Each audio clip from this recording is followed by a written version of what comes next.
we opened up these cracks only so that we could fill it back up again.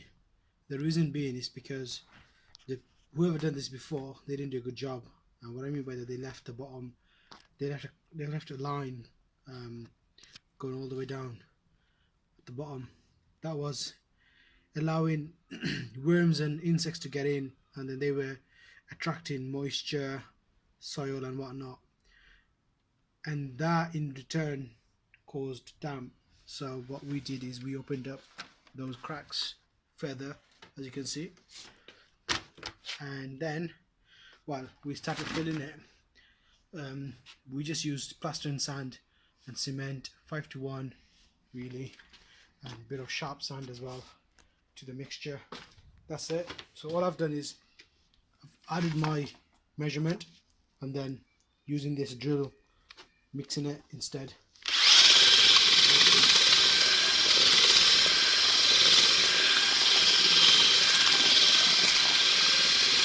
Now you got to bear in mind the temperature.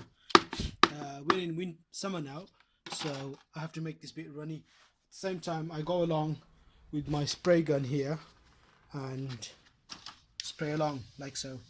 So again, it helps with binding, and at the same time, this way it won't dry out the render too quickly, which gives it time to, like I said, it'll enable it to bond with the material, the background, far better, and then you'll have a strong render.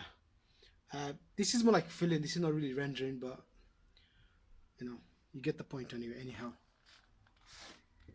before that, we applied waterproofing liquid all the way along, again just to add much barrier as possible. Although these walls have cavity, so that should be fine. But anyway, it doesn't harm, does it? So all I'm doing, using this trowel, the reverse end, back end, shoving it, pushing the mix into the crack like so. Then keep doing that. If I have to go over it again, I will.